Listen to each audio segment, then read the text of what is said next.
think of cuts of meat like pasta, right? Where there's so many different kinds of pasta.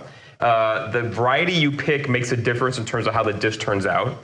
So when we're talking about butchering, do different cuts of meat add flavor, texture differently to different dishes? Oh, absolutely. They all have different fat contents, just different muscle composition. Yeah.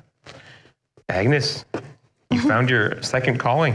Look at that. There it goes. All right, guys. So then what we're going to do is we're going to flip this tenderloin over. Okay. Okay. Lastly, guys, on the back side of this, we're going to have something that the butchers refer to. We're going to use a lot of slang in the butcher shop. The chain, okay? Fat's good, especially in the tenderloin, because there isn't much fat to begin with, but there's a little bit of excess fat here. So what we're going to do is we're just going to scale some of this off. Not all of it, just a little bit. Okay, so we're scaling. Look at that. Take off the pieces you wouldn't eat that look a little bit too like that. And this is a normal size tenderloin, right? I mean, these are what, 3 pounds? Yeah, this is pretty much what they all are. This is easy, folks at home. I don't want you to be afraid of doing this at home because this really kind of does add to the whole experience of the evening, right? It does. Yeah, good. All right, guys, once we, if we can take a look at my tenderloin here, I'll just kind of explain and break this down for you really quickly. We talked about the first third is called the head, right?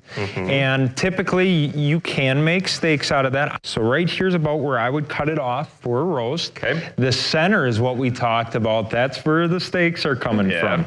And then we have this uneven piece called the tail. And as you can see, that's not gonna cook real even, is it? No. So typically you're using that for beef tips or some darn good fajitas, something of that nature. You have the flexibility of cutting it off right here and making a roast. Why don't you do that? Because I'm going to show you how to tie a roast. Yeah.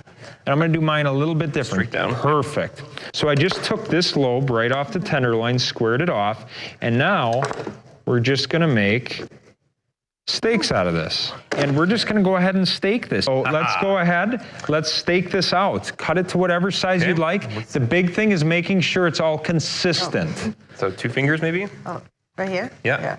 I'm going to do grill cuts for mine. Okay. Next 2 fingers. I'll show you how to make this look like a center cut. So what we're going to do is take 3, fold that over, and Grandma gets a center cut. Did you get that? That was a good one. So not all the way through. So just make 3 cuts, guys. It's going to be a fold. So we're going to make a cut through. Yep, not all the way through. Perfect. And then look, you're going to fold this piece under. Yep. And Grandma's eating good tonight. Look at this.